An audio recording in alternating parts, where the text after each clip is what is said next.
Let's start with work. Work. You can put this piece of paper down on the floor, wherever it feels right for you.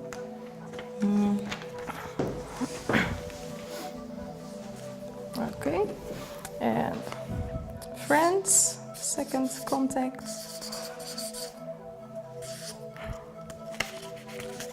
So, orange one. That would be...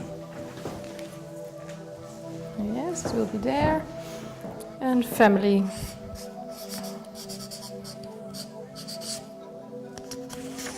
So.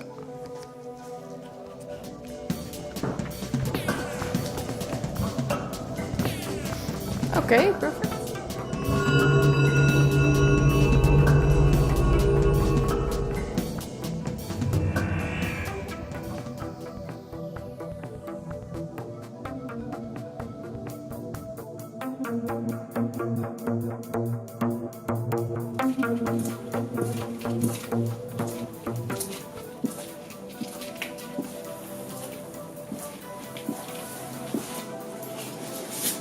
Perhaps African tribal people, were the first ones to see personality as a spatial construction in the mind.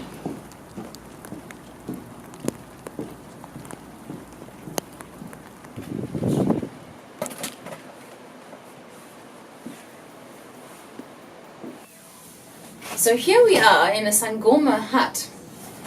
Some people believe that the Sangomas use a simplified version of mental space psychology.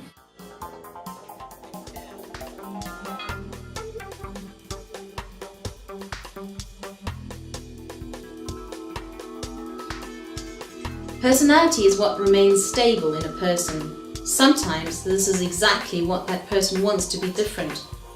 With personality tests, we are able to diagnose, but not to change the person. Naturally, it would be very helpful for psychotherapists and coaches like myself to find ways to influence personality and to adjust unproductive behavioral traits. If we can explore to what extent personality is a result of unconscious spatial constructions, we would have made an advancement in our understanding of personality constructs.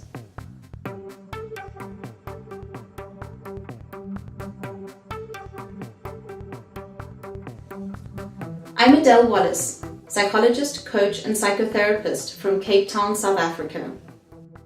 As a coach and trainer, I have gathered experience in many different countries, like Japan, Denmark, Germany and France. And now I'm here in Holland to work with the social psychologist Lucas Derks. Last year, I found out about his concept, mental space psychology. And now I'm here in Nijmegen, Holland, to find out how personality can be represented as a construct in mental space. So, I have read about your social panorama and found out a lot about mental space psychology. Now I'm really interested to find out how personality can be seen as a construct in mental space. How people learn to represent time from early childhood on, and how they create a spatial construct out of that, a timeline, and how they envision themselves, how they create a self-concept as something that constitutes from a feeling and some imagery, and how they also know who other people are, so how they represent mankind at large and the most relevant people in their lives. That's very much deciding how they make relationships, how they are motivating themselves, what drives them and what kind of self-confidence they have. And we could say that constitutes a large part of personality, and it's all spatial. Time is mostly perceived as linear.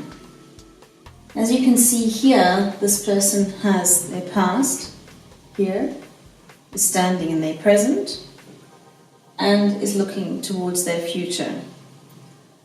You can see that their perception of now is so that there's less in the back and more in the front. So in this person's mental space, they see now more in the future than in the past. But in our experience, other people see now more in the future and are very little a part of it. On the other hand, some experience it almost apart from them, and that has an impact in their day-to-day living. And on the other hand, there are tribes in the Andes, like the Quechua, who have and represent in their mental space or future behind them and past in front of them. So in their mental space, they see things very differently to many other people. Many people see the future and the past in this way. In other words, future to their right in their mental space and the past to the left. Here you can see how Anna and Eric represent their future timelines. They're a married couple, and you can see how Anna's idea of 10 days is very, very close on her timeline in her mental space, whereas Eric's is a bit further away. 1 month is also really close for Anna, as is 2 years. 10 years is something in her foreseeable future, whereas on Eric's timeline, his mental space is actually not really here.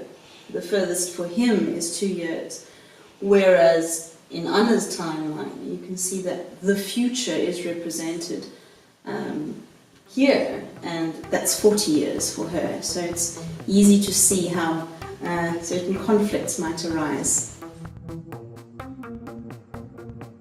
But it is primarily how we represent time, other people and ourselves that to a large extent constitutes our character, and that is a product of what we have created starting during our very early childhood and onwards in our mental space.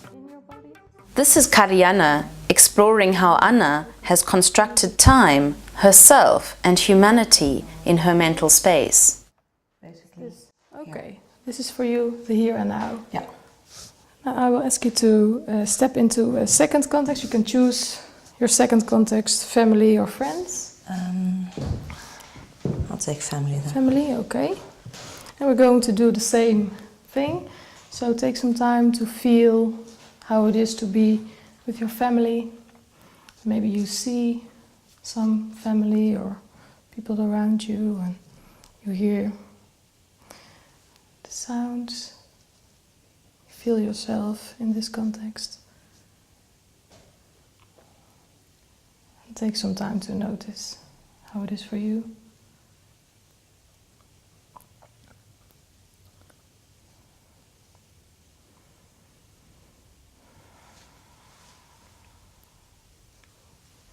To be with your family, yes? Yeah. Okay. And I will ask you, when you think about your future, where would it be? Your future, right now? Over there. Over there, this side. That way, yeah. That way, okay. And when you think about 1 week in your future, 1 week. That's pretty close. That's, I think, here. Here. Yeah. It's here, 1 week. Mm-hmm. Okay. And when you think about 3 months, where would it be? That's, well, further away, of course. Mm-hmm. Yes. It would be, yeah, little, yeah, there. There. There. 3 months, okay. Okay, this is this direction. Okay. And when you think about your past, when you're with your family. That's also in my bag. Okay, in your bag. Just directly to the back. Mm-hmm. Yes. Directly. Yeah. Over here. Yeah. It's, Yes. Yeah, there. And when you think about 2 weeks ago. That would be here, I think. Here. Yeah. Okay. Here. And let's see, 3 months. Where would it be? Further. There. There? Yeah. 3 months. Okay. Yes. So this is your past. Your future is over there. Yeah. Okay. And when you think about the present, the here and now, where would it be? That's over here. Over here. Yeah. Okay. In front of you. It's again a bar-like Bar. thing. Okay. Just in front of me. Just the same, but in front of you. Yeah. Okay. Here. Okay. Here it's also between You can. these heights. Yeah. It's okay. And it's not in yourself. It's in No. front of you. You're present. It's here. Mm-hmm. Okay. Now I will ask you to step into your last context. Your friends. I will stand on this side of you. Okay. And let's take some time to feel how it is to be with your friends. And maybe you can see them or you hear them speaking. And take some time to feel it. It's very nice with your friends. Okay. Then I'll ask you, where's the future? Future for you? The future now is very, very broad. So it's that direction. Could Okay. go anywhere. Okay. So it's okay. Yes, this way. Mm-hmm. And when you give me a point of your future. Well, there is going to be a little trip with friends. It's, I think it's over here. It's in 2 weeks. 2 weeks is here. 2 weeks is there. Okay. Yeah. And let's look at a little later. 3 months, for example. There's going to be another trip in 3 months. Yes. Oh, Yeah. that's nice. And that one's over there for a bit. Okay. Yeah. So you've got not. It's further away, not on a straight line. Oh, you don't have a straight line. I don't have a It's straight this. line for this. Yeah. Okay, so you have this point and over Yeah. there. Okay. Is it a line or is it? Yeah, there is a line, but it's like a field in which I can navigate. Oh, okay. This is your future. Yeah. The situation. It's full of it's more full of choices. Ah, okay. Yeah. Okay. So this is your future. Okay. And when you think about the now, the present, where's the present when you're with that's your friends? in me. It's in here. Okay, it's in here. So it's a little to the front of my center, but it's still inside me. Okay. Inside you a little on the front. Yeah. Okay. And how low is it? It's Okay, so in this way, mental space psychology can help us arrive at a better understanding of personality and their traits. Yeah, so I think you must say that personality is of course a concept that dates from, well, maybe ancient Rome, I don't know, character. And so in psychology we use personality, and maybe we need to diversify between the parts of personality that are cognitive constructs, so that are made up by the person themselves, and other parts that are just a result of their neurology and their physique and the way they sense their body and their hormones. So temperament, you could say, that's some part that is probably not so much influenced by how they represent, but more, well, how fast their blood flows and how fast their nerves are excited. And can you give us an example of mental space psychology and being used in a context where somebody has needed help with personality change? I want to be more spontaneous. More spontaneous. Yes. And so there are probably certain contexts where you want to be more spontaneous. So certain situations, you don't need to mention me, but can you step into a situation where you want to be more spontaneous? So if you know, and I just call it that situation. And Okay. and then step into that, so maybe you close your eyes and then imagine to be there. And stay there, so act as if I'm not here, so stay with your own ideas. Okay. And then there might be a situation where you know, oh, now I, in fact, want to be more spontaneous. So here, that would be the situation where I want to be more spontaneous, but you're not. Yes. Okay. And so when you have this, we call it that situation. Yeah. And when you are in this situation, then point out to me with your right hand, if you can, where you see other people. So just, are they at your back or at the side, or where do you see the people in your mind? So Around me. and how far are they away? So so let's see first what the distance is to these people. Is it here, or must I go much further? It feels very close. So Yeah. here, Yeah. and the eyes where? Yeah, somewhere about Here? that level, yeah. Okay. And where are these eyes? Because they're from all sides then? Are they all at the same level, or is there a differentiation? There's a little bit different, but all higher. All higher, okay. And are they looking at you or somewhere else, or to each other? What? It feels like they're looking to me. Looking to you. Okay, very interesting. So then, stay in this situation. Now we're going to try something. And what you do now is to move all these people downwards. So let's say 20 centimeters downwards. And move them 1 meter farther away and see what that does. Yeah, okay. Yeah, it what feels happens? more comfortable. Really? Yeah. So Feels that would like be... they are not looking at me. They're also looking at each other. And then when he is manipulating images, he does it in his experience from back to the forth. So he's like a sort of captain on a ship that's steering his cognitions, so in mental space. But when you look at the brain, in fact the brain as we see it in the skull, like it's represented here, is in fact the other way around. Here's the visual cortex. So we subjectively, this is the front, and here on top, that is where the somatosensory cortex is. So that's in fact the exit and the input from the body, and this is the control center.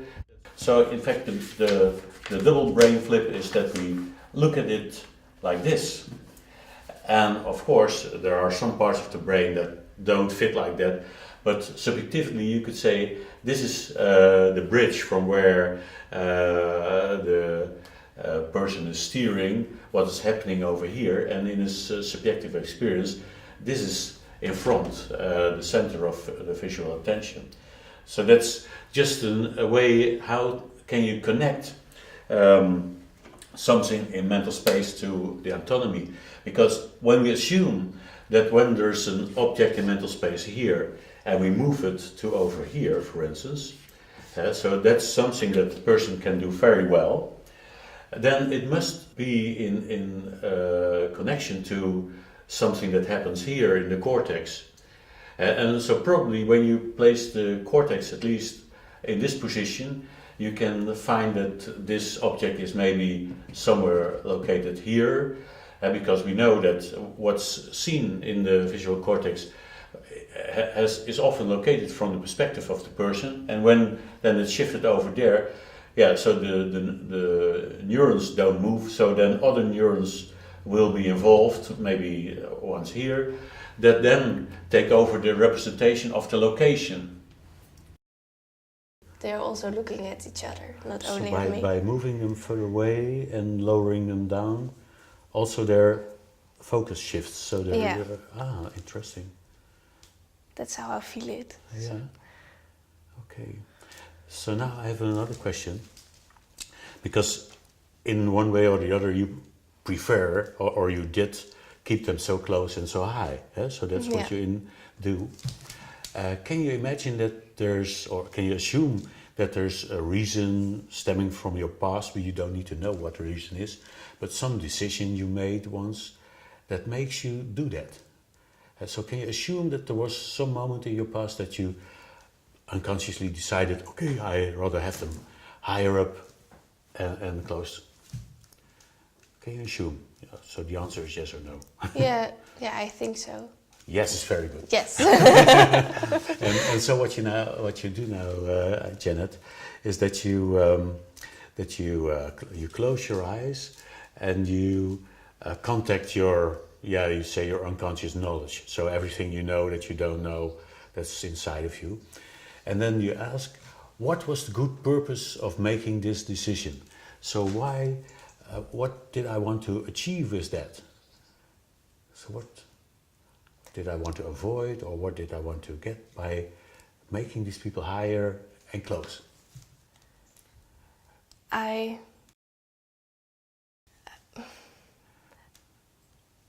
always want to do something good. Yeah.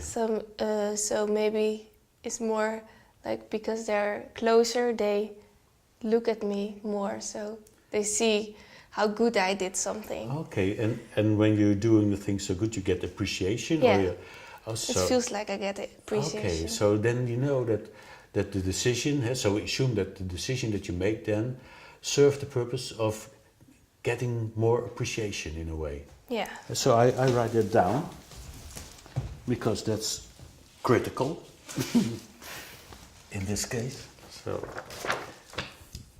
let's just write down appreciation.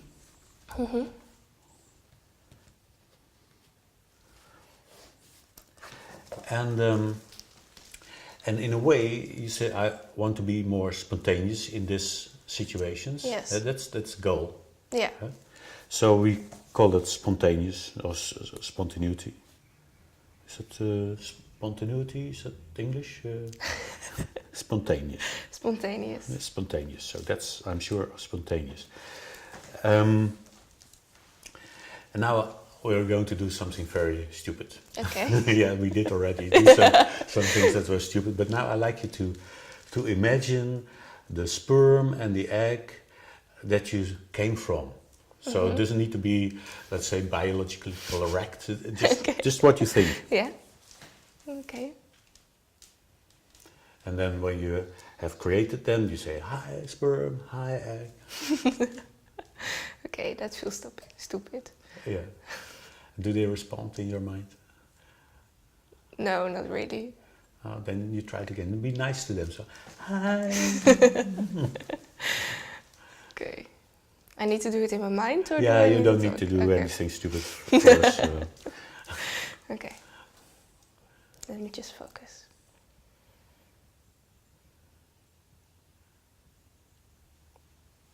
Okay, now they have eyes. Very well. Yeah, very well. Great. And now imagine that you are the teacher of your sperm and egg.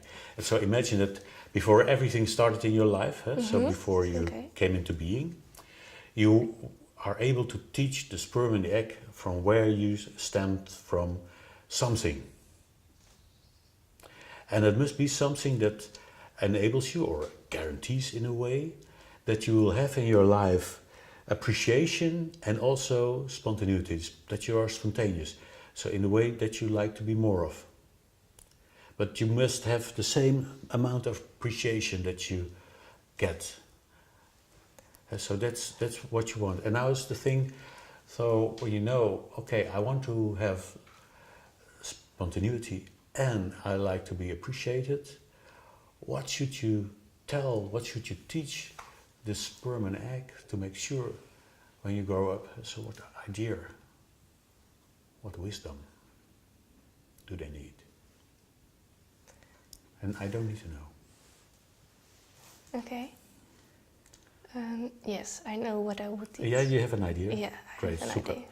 So now what you now do is now you become the teacher, so you can have some authority, and then you teach the sperm and the egg with authority what they need to know. So you say, boy, girl, listen very well.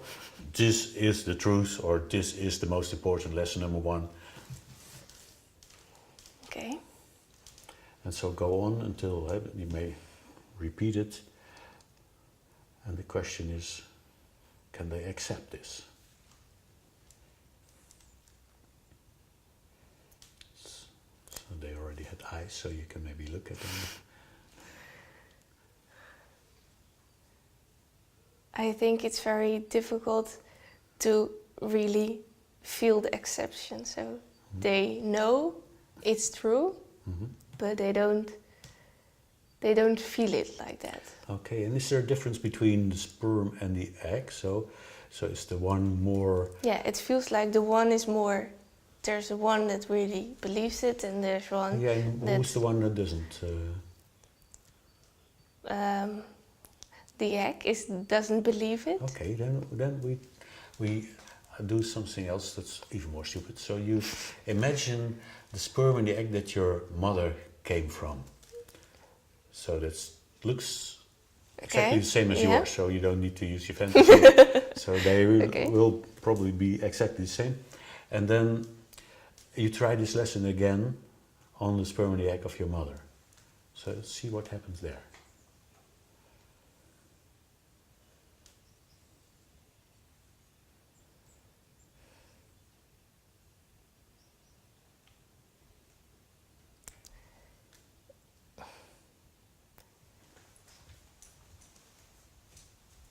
I think it's more. I think my mother has the same problem as I have. But the sperm and the egg reject it still? Yeah. Okay, then you go back to your grandmother when it's still. Is it the egg there too? At your mother's. That's something I don't know. So look. I feel more distance from. I think with both I can't achieve the goal I want. They both don't understand. No, so I mean is when you look at the sperm and the egg of your mother, Yeah. so look at them, and you tell this lesson. Yeah. So you tell this lesson.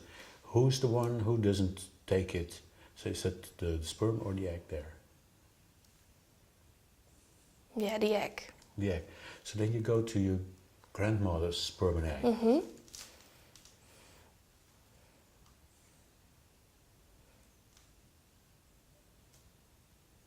And just try. Yeah, okay. And then try it again there.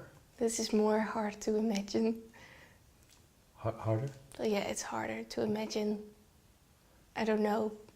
Maybe because I really don't know that much about. Yeah, well, that's in fact for this that's Yeah, a good thing. okay. A good thing that you don't know. So when you well give it a try. So you just imagine them. Yeah. You know they will look probably like yours and like your mother's. Yeah.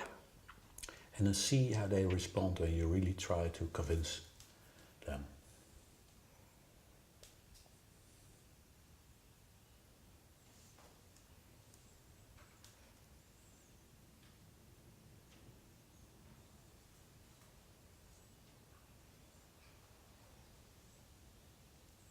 Yeah, it's still really hard. I Yeah, can't so, see a response. You cannot see a response? No, I just see them staring at me. Okay, so they're not open for this. Now we do something else. So can you imagine that somewhere in your lineage, so there was a person who could easily accept this if they knew this lesson. So maybe 10 generations back or so. In the line of my mother? Yeah? Yeah, okay. Yeah, in the line of my mother, I think. It must be one great grandmother once. Yeah, I think. So take your time to imagine her first, just what comes up. Okay. It can be total fantasy. Yeah. And then you go, you let her grow younger, and then you have her sperm and the egg that she came from. Okay. Then you indoctrinate that sperm and the egg with the idea.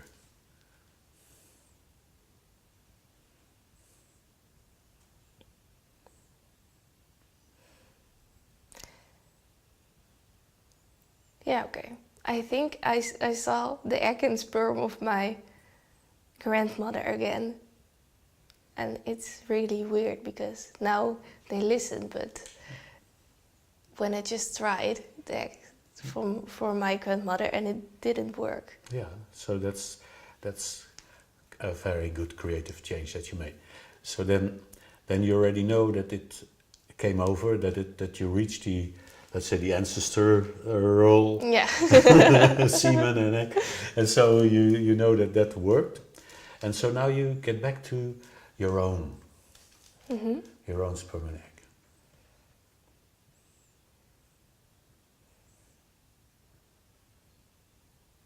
And then try it again.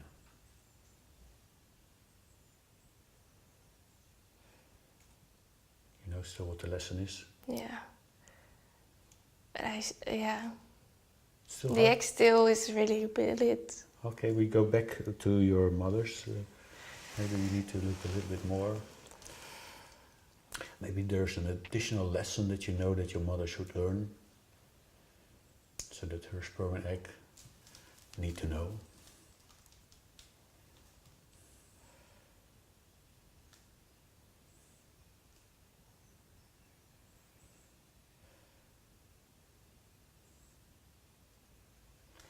It's hard to imagine because I still imagine that my mother wouldn't have this problem if I convinced them, but I can't imagine my mother without that. Yeah, So it's really hard to... Yeah, what would happen if you would imagine her without? So it's just imagination, so it doesn't mean that you change your mother or so. And so we don't I don't want to change her. voodoo here, so, so Okay. just how would she be?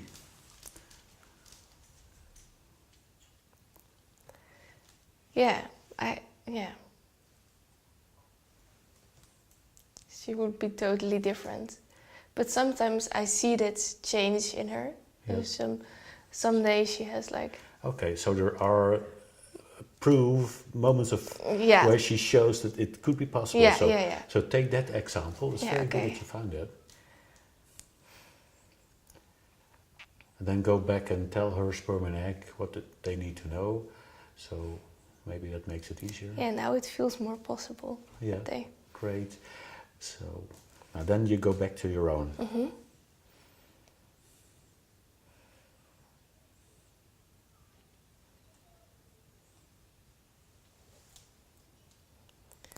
Yeah, okay. I think I reached it, that I listened. Yeah. Because I remember that the moments my mother is more spontaneous, then it doesn't change anything. Nothing bad happens. So it's not dangerous. It's not dangerous, yeah. Fine to know. Fine to know. So when you told your own sperm and egg, so what they need to know, and see whether they accept it now or not. So.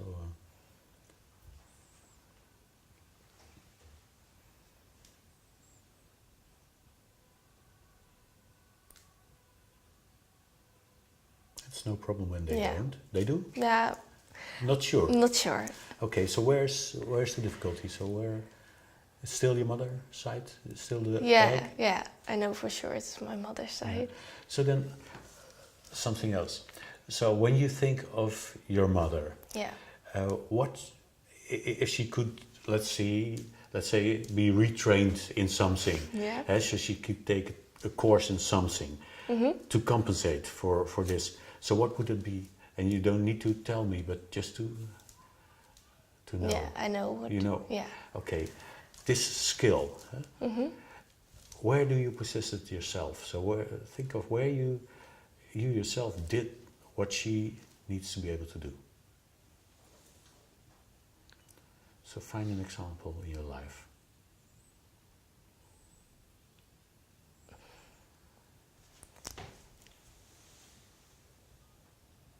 Yeah, it's something I also never do. Yeah, but it's just the one time that you nearly... Okay, that I nearly did it.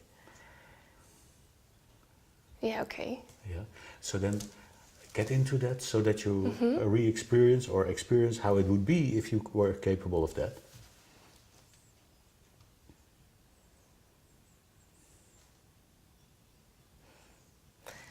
Yeah, I remember I was capable to do it when I was younger. Okay, go back to that.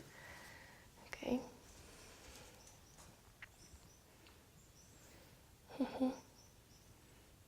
And it's also interesting that something made you lose it or disconnect from that, but now you reconnect to that.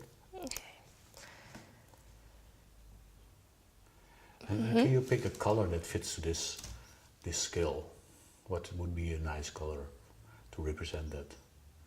Green. Green? Yeah. Okay, then think of Light a green. a haze of green around you, so that you're in the middle of green and you're occupied with this skill.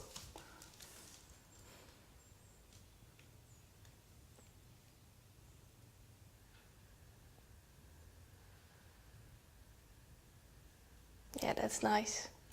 Okay, and now keep that, and then you look again at the sperm and the egg of your mother, and you send this green to the sperm and the egg, so that you know that it's in a way updating your mother with backwards in time.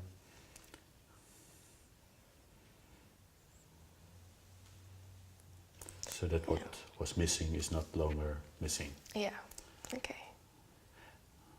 Okay, and then you imagine that she grows up, and then she becomes your mother, so you're in her womb, and then this skill is around you in a way, this green, and you grow up inside her, and then you're born. Yeah. But we can go back to the moment of your conception, so where there's your sperm and egg, Okay. and then see with your mother having this green.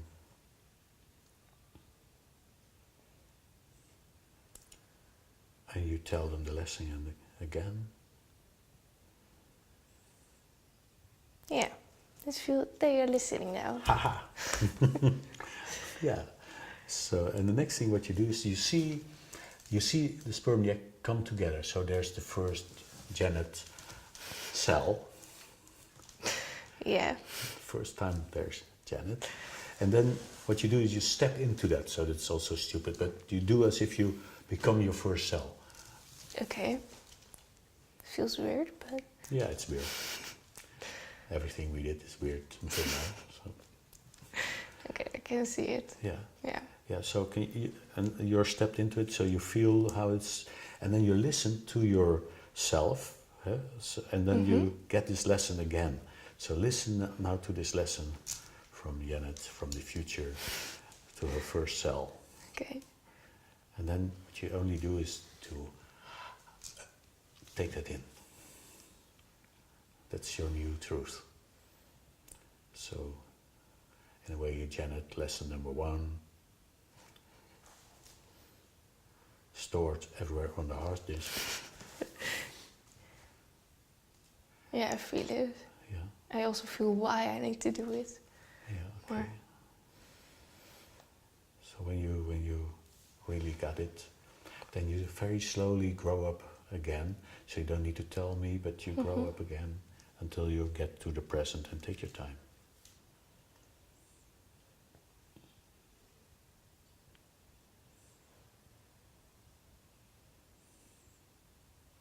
And use this lesson.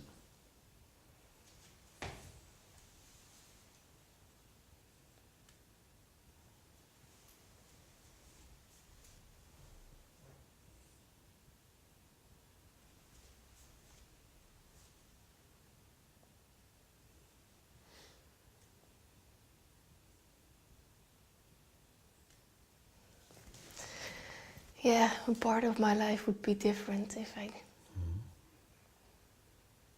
I didn't listen. If I did listen, then.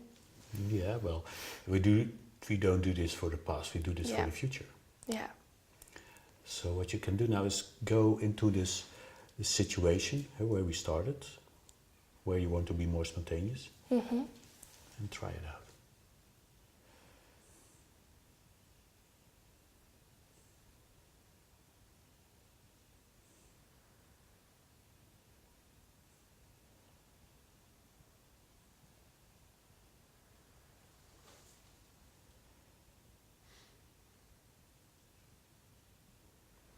It still feels like they are all looking at me, but it feels. And they're are they closer or? No, they are farther away, but they are still looking at me, but there's in no. the level of the eyes? Is more the same height.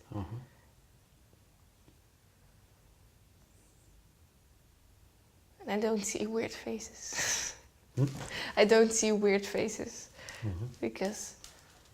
And so try to do something spontaneous. So just give it a go.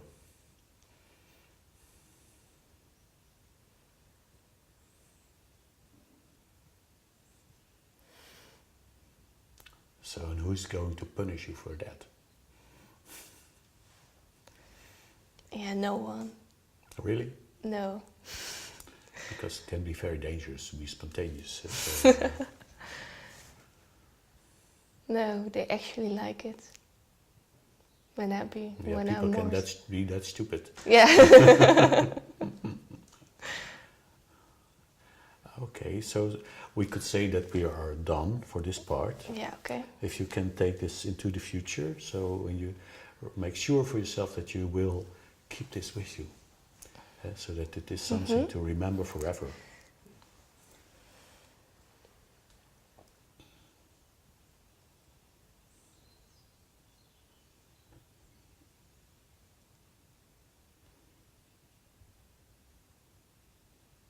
So here we can see a representation of my client Judy and her feeling of self, which is represented by this red sphere. And she has, well, it's where she feels herself is in her chest, rather high up, which is a very intense place for her to feel herself, very close to the throat. And this is the way she sees herself outside of herself, essentially, is an unconscious projection, and this helps her to work out her role in the world and how she interacts with other people.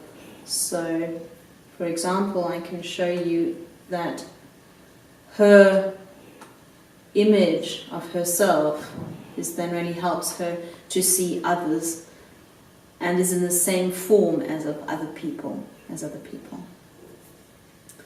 And some people also have another self-image, so not just one but two, and you can see that here. And Judy has another self-image which is a child, a baby, which is really looming over her other self-image. Because it's unconscious cognition, nobody knows that they have self-confidence because of a certain imagery that they use to know who they are. So they just be, and they don't know how they get to this information. But to know who you are, you need to have a source of information, and this source is, in our opinion, generalized images in mental space. Now, when you first, as a client, discover with your therapist that you create this insignificant small images of yourself, it's immediately logical, and maybe you don't know any difference because you only can see your own, so you don't know how other people do it, but you can experiment with it, and then, oh wow, when I increase that image I feel much more in the here and now present, and I will say other things when I use this image. And so then it's a matter of how can you extend that and generalize that through the other contexts too.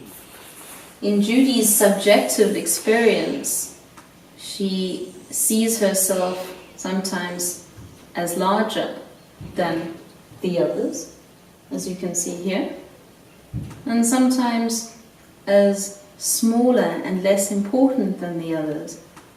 Sometimes she feels a distance, more of a distance to her self-image, as we can see here. So in this image where Judy's self-image is small, she tends to empathize with the others. And when she does that, part of herself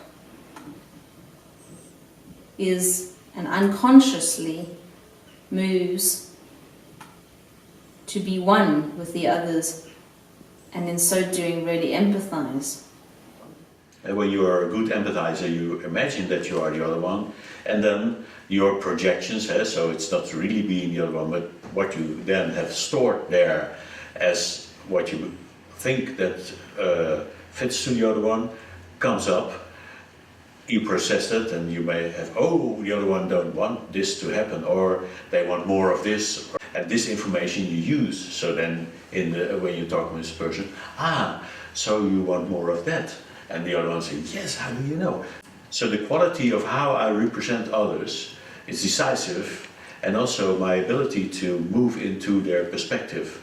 A person to empathize in the mind need to travel the distance to the other person, So when you find a person who has all the others very far away, they will not make the trip, and so for them it will be hard to empathize. And then there's another side, that when you have a small self, all the others seem to be more important in your social panorama than you yourself. And this works as a sort of a force that forces you to empathize with others. And so when you think I'm not important, but this person is very important, then you're occupied with what is this important person thinking all the time, and what does this person think of me?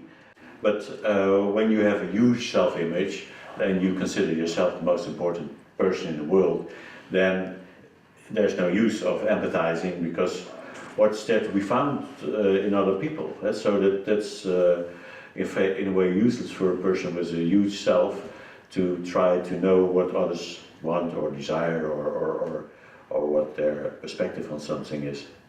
That's very fascinating, Lucas, yes. So the feelings that the person feels or experiences in this new location really help them to empathize, and then ultimately to understand how they can improve the relationship with this person. But as you say, the distance then creates a big block in the relationship, and that person is less likely to then move into that location to experience and therefore to empathize. Yeah, so you could say that empathy is depending on how well I represent the others, the distance on which I represent them, and then how my self-image is standing in the way or not.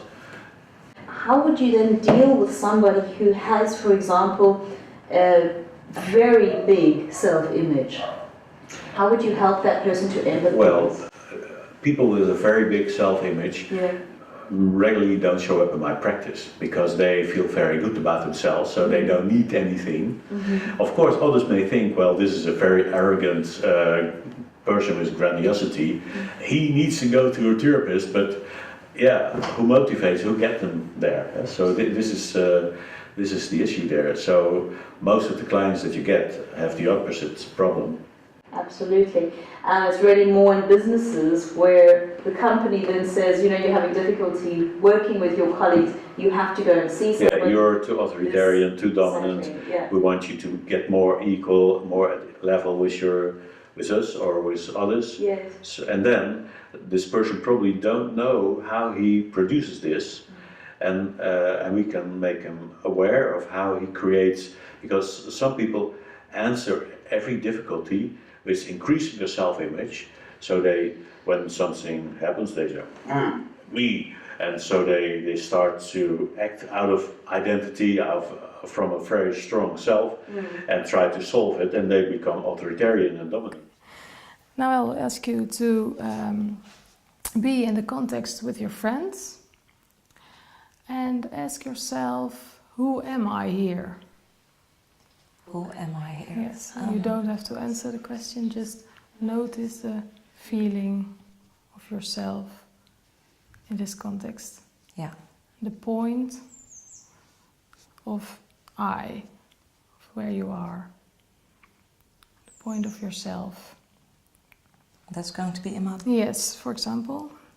Well, that's just a little below my shoulder blades and a little to the front, so it's inside me. Okay, it's inside you from here. Yeah, it's pretty much a point. Mm-hmm. And it's a point very close to my feeling of present. It's actually in that feeling of present. It's in the feeling of present. Yes. Not in the center, maybe 2/3 out. Okay, so it's here. Yeah. Okay. I'll ask you to concentrate on that feeling of I. And imagine a line from that feeling in front of you. And I will ask you again, who am I in this context with my friends? And look at yourself, your self-image in this context. What do you see? What do I see? I see... well, I see a supporter, a caretaker, a connector mostly. Okay. Where do you see your self-image? In this room, is it Here. It's here. It's here. Okay. Is it on the ground or is it This height, I think. this yeah. height from the ground? Mm-hmm. Okay, this height. And when you look at her, what's the direction of the eyes? To the future. To the future. Where is the future for her? It's over there somewhere. Okay. Do you Could look? go anyway. Okay. And do you face it or do you look at the back? I'm looking at the back, but I don't feel unseen. Okay. So you see the back, but you don't feel unseen. Yeah. Okay. And she look to the future. Yeah. See, the eye level is this. A little lower. This. Yeah, there. Okay. She look to the future. Okay. Okay. So I will ask you to step into this context, your family. We're going to do the same. We'll stand here. So think about your family context. It's maybe a little different. Yeah, this is much more unpleasant, so Yes? to say. Oh, Yeah. okay. Yeah. Okay. Yeah. So when you are with your family, and I will ask you to answer the question in yourself, who am I with my family? And what's the point of who you are, where you are in your body, beside your body? It's here. It's here. It's a little in front of me. Okay.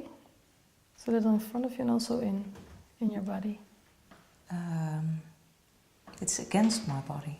Against your body. Okay. And how big is it? It's Yourself? very small. It's something like this. It's very small. Okay. Yeah. And now I will ask you to imagine a line Mm-hmm. from that feeling. And first concentrate on the feeling and make it very lived for yourself. And then you imagine the line and look at your self-image when you're with your family. Where is your self-image? It's somehow. I feel like I'm in my family life. I'm kind of the person who wants to keep everything together, Okay. but I can't. Mm. So I'm very small here. I'm also here. Here. Very very Here. small. And you're standing in this place on the ground. Yeah, A little bit on this side. this side. Yeah. Okay. And what's your eye level? Level of the It's eye. here. It's here. It's here. Mhm. Okay. And what's the direction she's looking? Left and right. She's switching left She's and switching. right. Okay. She doesn't have one direction. She's looking different directions. That way and that way. Okay. Not any other. Okay. She wants to look at everything that's gonna happen. Two things at a time. Yeah. Mm-mm. Okay. Not everything together, but two things at a time. Yeah. Okay. So it's over there. Okay. And then I will ask you to step into your work context and take a few seconds to feel how it is to be here at your work. And then ask yourself, who am I in this context on my work? It's a total different context again. Yeah. Where's the point of yourself? This is very much outside me. Outside you, okay. It's over here, like I should be able to grasp it, but I can't.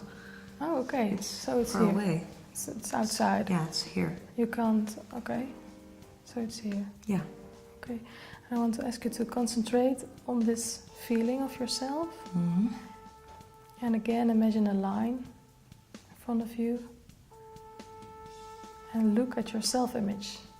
Where is she standing in the room, for example? That way. That way? Maybe 1.5 meters from us. Okay, yes. The thing is that when you work with issues that have to do with things in mental space, for instance, when you have difficulty in managing to have your stuff ready in time so you don't meet deadlines, it might be because your idea of the 3 months that you have is so far away from you that there's never an urgency to get to work. And so then it's 2 days before, and then it gets closer, and then, oh, I have to work.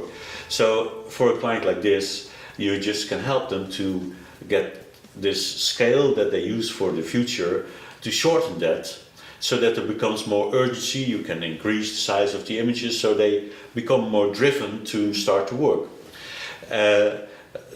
It all depends on how much resistance comes from the client against that, because you can imagine that they will not have such a relaxed life as before when they change that. So they will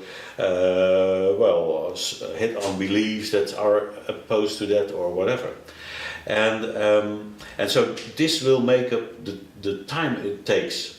So how hard it is to implement maybe very obvious change in location within the rest of the person's beliefs and values and desires. In this first image here, you can see that this man has a rather distant perception of all other people. In other words, the people around him in his world are very far away from him. Yeah, he has his dog, but he's very, very lonely. On the other hand, this person's view of mankind is very different. He perceives people as very close to him. This means that he is likely to take over responsibility for a lot of people, not only those that are close to him.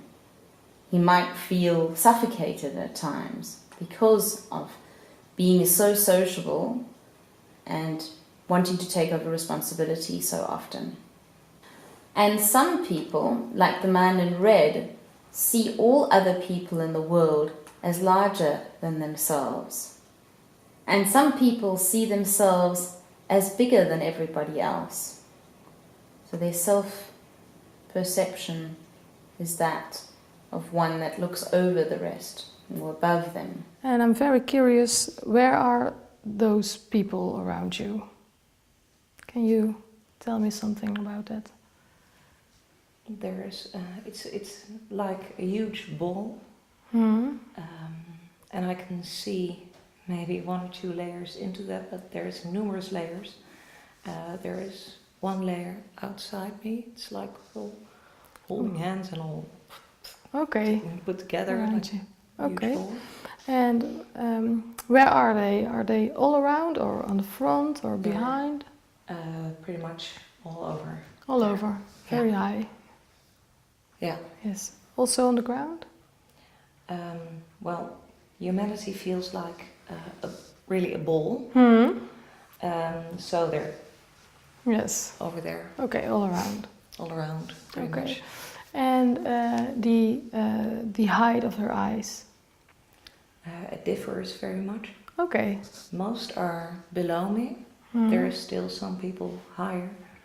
Okay, so you see different level of the eye in humanity. Okay. And the direction they are looking? All inside. So I'm still imagining this huge ball, and they're all facing the center. Oh, okay. Oh, you're all facing the center. Okay, so also a different direction. Yeah. Okay. No one is looking exactly at the same. Okay. Okay. Now let's take a look how it is in your family situation. So I will ask you to step into your family context and take a moment to feel this context again. You're very used to it. By now. Yes, by now. And then take your time to find out where all the people in the world are around you.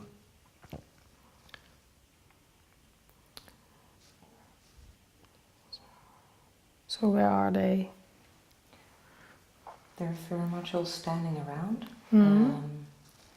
again, I have chosen a position pretty much to the outside, so I can overview Okay, so yes. as much as possible. Mm-hmm. And is it possible to step into yourself Yeah. in the position so you be part of it and connected with the humanity? Mm-hmm. Okay, and where are they? Are they all around or in front of you, on the back? Again, most are in front of me. Again, I've chosen a position with a few people behind me, but still most are in front of me. Okay, So I can overview as much as possible. okay. So a few people in the back, most of the people in front of you, so you can overview. Yeah. Okay, and when you look at the level of the eyes,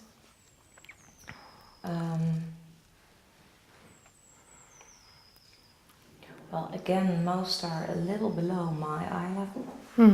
so like this. Yeah, like Little, this, or a little higher, or a little lower.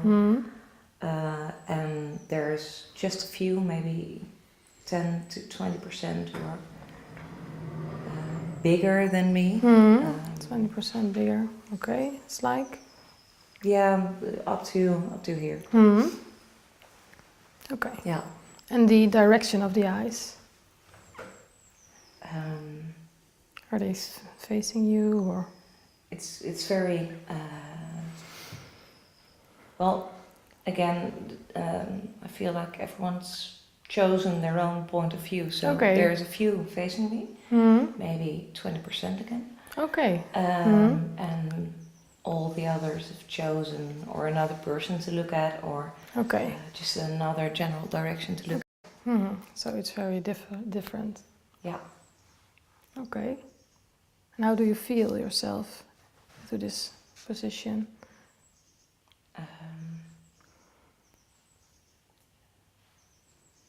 I'm just me trying to overlook most, and that works out.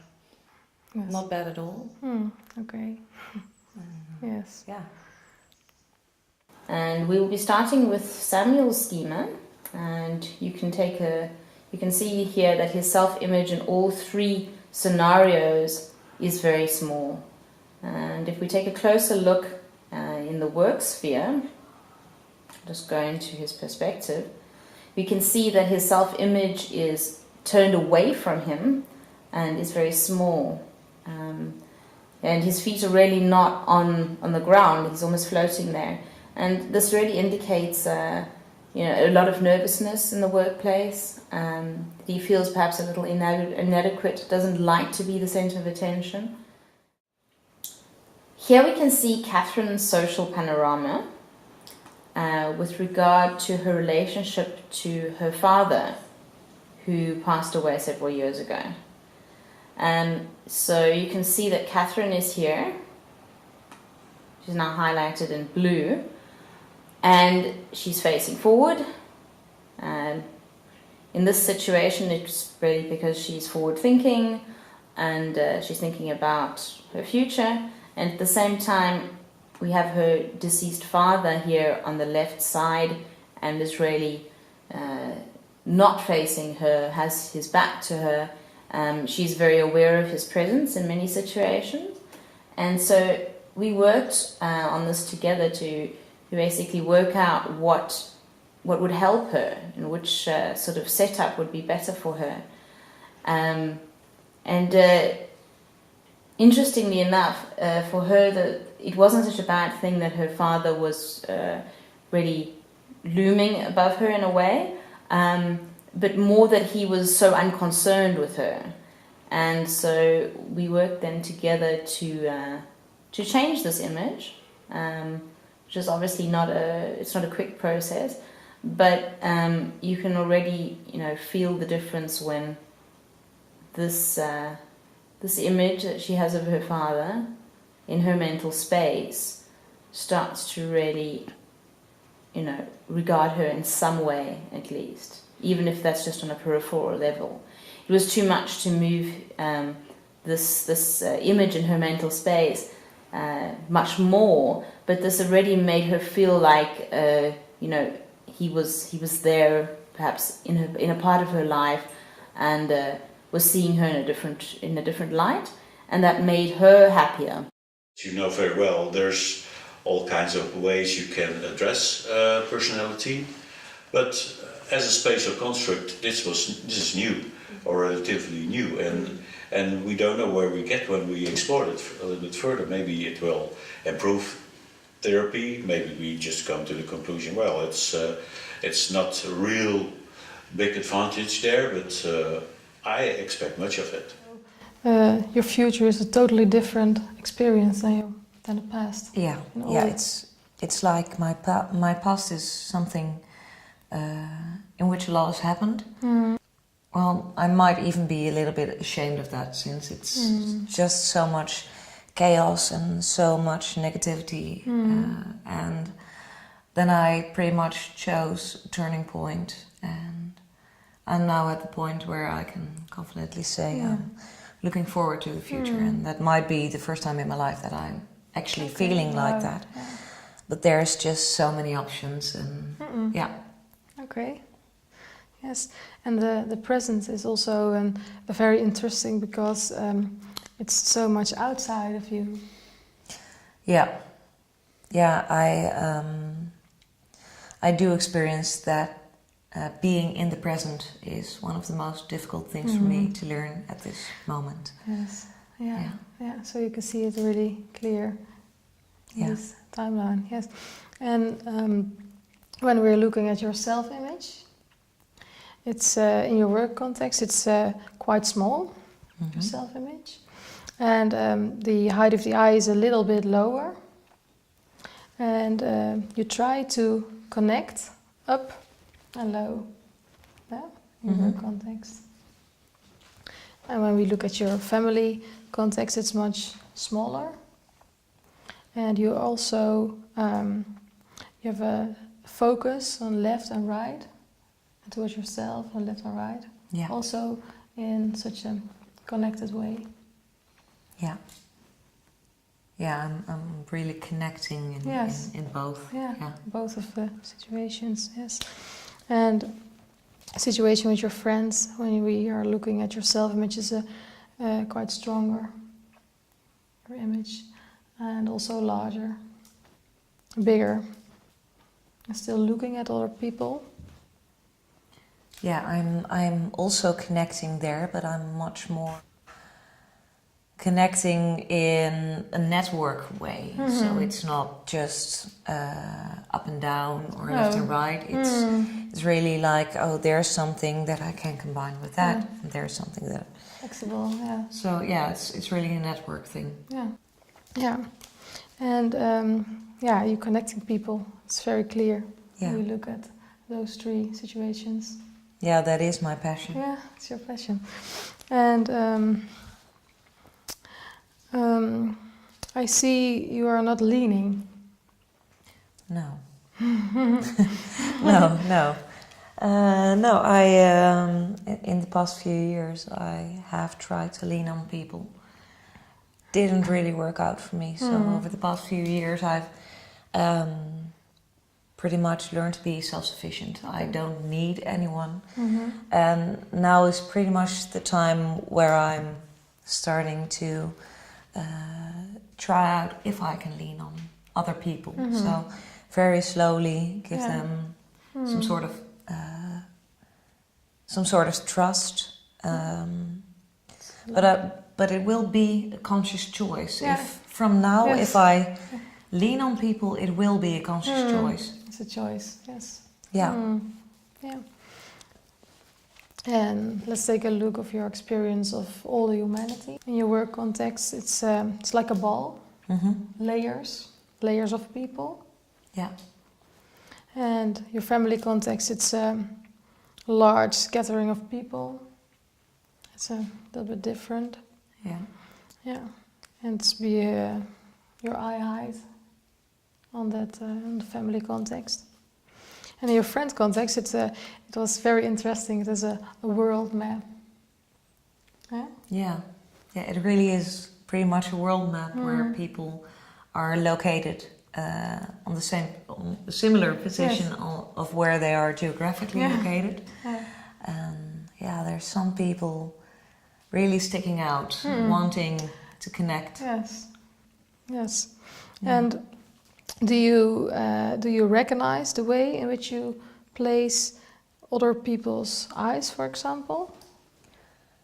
Well, other people's eyes is quite confrontational for me, because I now notice that there's not much other people which I put at the same height as myself. So there's always a lot of people lower, which I don't really want, but I seem to do that anyway. It's kind of scary, actually. And there's a few people which I place higher than me, but it seems to be really hard to find someone who's exactly at the same level as me. Yeah. Okay. Yes. There's probably a few, but they didn't really particularly stick out. No. And you're connecting on this level and you find the middle.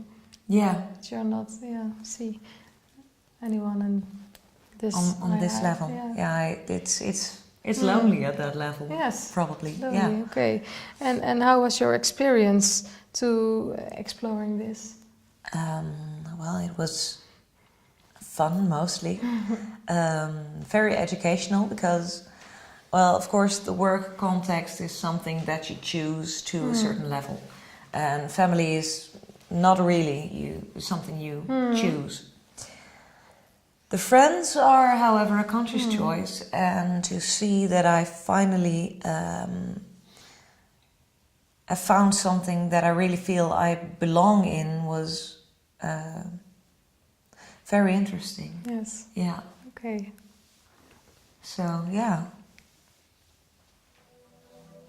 Beautiful. Okay. Yes.